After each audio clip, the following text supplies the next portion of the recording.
What's poppin', Rob Television? Welcome back to another reaction with your boy, man. Shout out to Irish Girl for this recommendation. Like, I had just for serious started filming and I got that notification and I was like, man, I gotta react to this, man. If you can see by the title, man, this is 7 ways that Larry Bird can kill you. I'm not gonna do too much talk. I just want to get straight into this reaction. But like I said, man, make sure y'all comment down below and let me know which videos y'all want to see. Whether it's more Larry Bird videos, whether it's Magic Johnson, whether it's Michael Jordan, whether it's anybody. Let me know which videos y'all want to see, and I'm gonna get them out there to you. I might not get them out there to you that same day, but eventually they will be coming. But before we get into the video, do me a big favor, man. Smash that thumbs up button. Also, if you're new to the channel, make sure you subscribe. Click that post notification bell to be notified on all things Rob Television. Let's get into this video, man.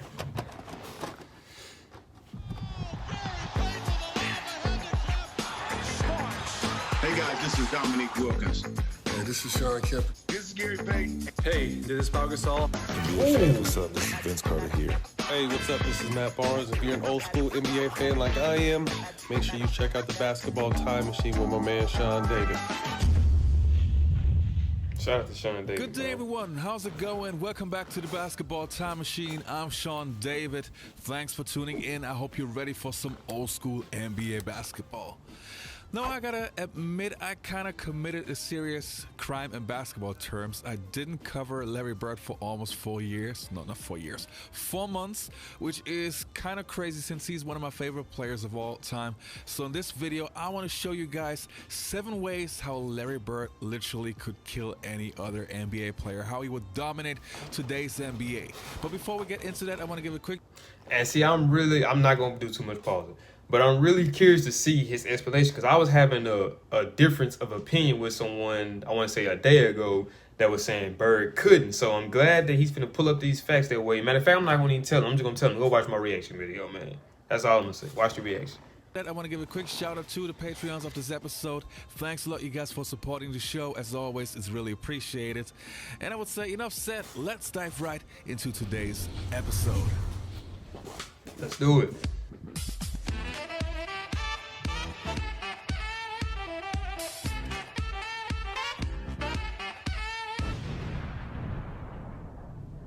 You watching my videos or not?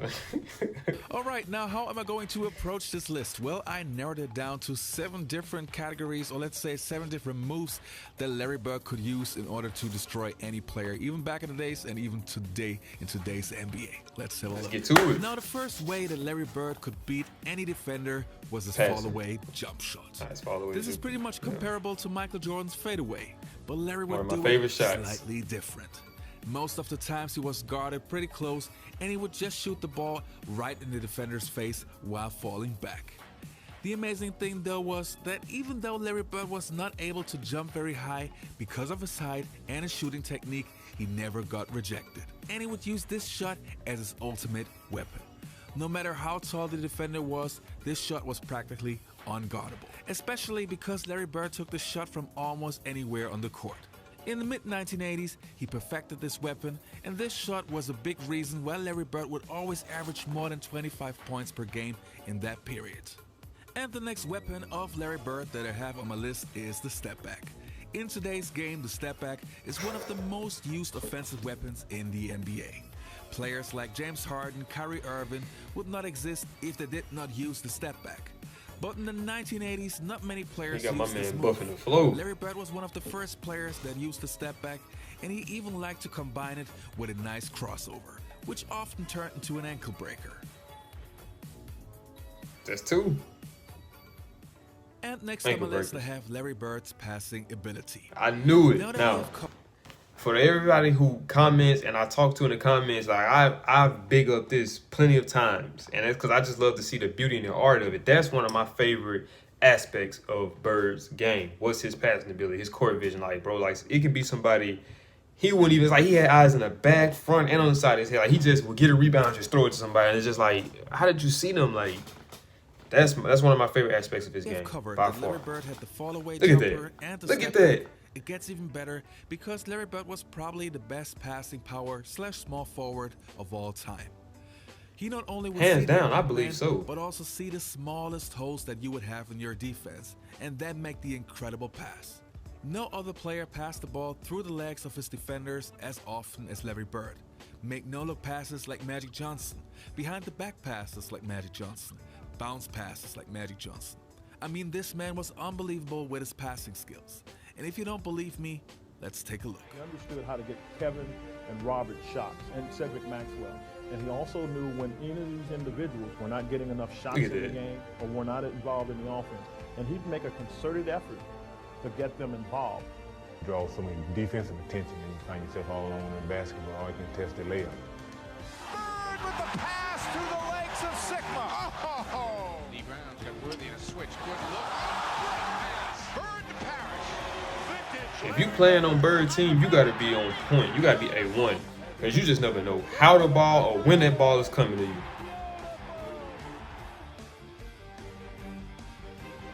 Quick up now to Bird on the left side. Bird goes behind the back, down the lane, dumps it over the shoulder, carries 6-footer, good! Oh! And then Bird goes inside. Out of the corner. Oh! 28 seconds. Bird. Slap pass to Archibald. And he's left open, looking for three. Bounce, Bird. Nice tip to McHale.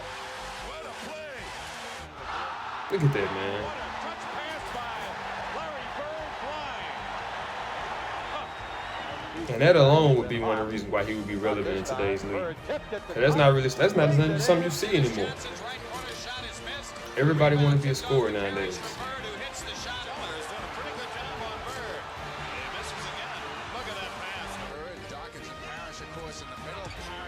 And the next Larry Bird weapon that I have on my list is his three-point shot.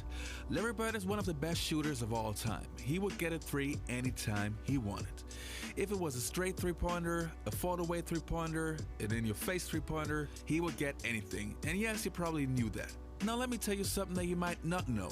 Larry did not work on his three-point shot. He never worked hours and hours in the gym to improve his three-pointer. But still, he was that good. I mean, he won a three-point contest without even preparing. 30 seconds left on the 60-second shot clock. And he's got the rhythm going right now. And Bird's got 13 points.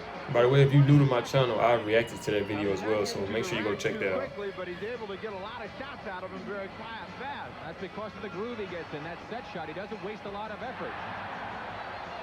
18 points for Bird, 8 seconds left. 19 and counting, make it 20. He was doing this before Steph Curry. And he gets the three-pointer. Unofficially, 23 points for Larry Bird. And the next one is probably the most underrated attribute a player can have. The hustle plays and win. I knew it.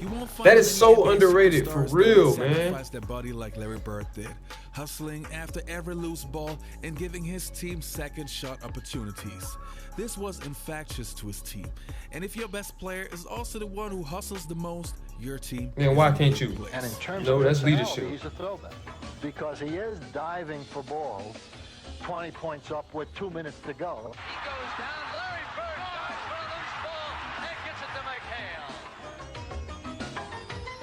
McHale. First came in the league, Artis Gilmore told me one time he played for Chicago. He said, if you expect to play a long time in this league, you better quit mopping up the floor. And I thought, well, he's crazy because that's what basketball is all about. And the next attribute that I have on my list is the clutch gene. We all know that not every great player is capable of making the game-deciding shot. This is where guys like Michael Jordan, Reggie Miller, and of course Larry Bird take over. With all the great attributes that I already mentioned, Larry Bird was at his best when the game was on the line. A lot of players in this league that can score the first 3 quarters of the game, but you get down to the fourth quarter when you need a basket, you can separate the men from the boys. It's been like that, and it's always going to be like that. You're always going to have the guys that come up with the attitude that they can make the last shot or make the big play. I don't know what makes a player do that, just their competitive nature and their will to win. And if it comes down to one shot, I want to be the guy to take it. Bird, Larry, fake, fallaway.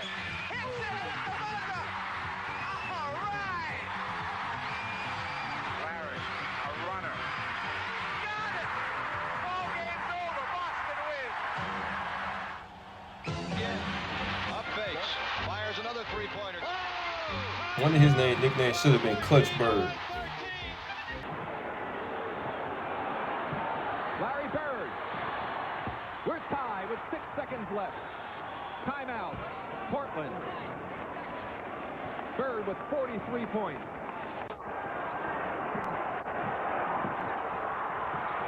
Larry Bird with 3 seconds left. Timeout for Portland. 47 points for Larry Bird. And that does mean 10 seconds. 5 and Bird has the 2 people on. Look out. 2 seconds on the Don't matter whether it's 1, 2. And the last category, and this is where Larry Bird would destroy today's players, is the mental game, or let's call it the trash talk. Now, with all the legends that I have talked to in the past, if it was a Dennis Rodman, a question that's been asked, is it trash talk, or is he just speaking facts?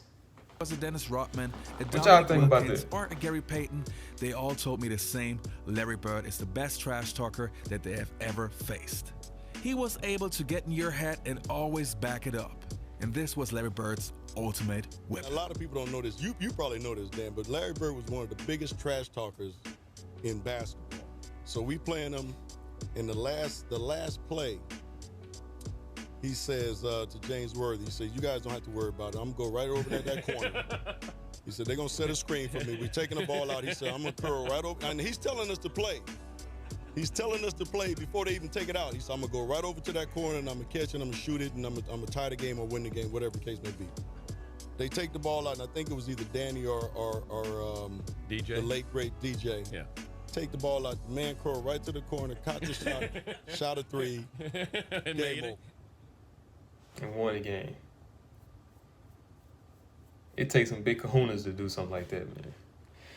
But that is it for the video, man. If you did enjoy this video, do me a big favor, man. Smash that thumbs up button. Also, if you're new to the channel, man, make sure you subscribe, click that post notification bell. Also, once again, shout out to Irish Girl, man. Keep the recommendations coming. I'm going to keep them flowing. Road to 1K, no cap, man. I appreciate the love and support. And I'll see y'all next video. I'm like this thing. Gang.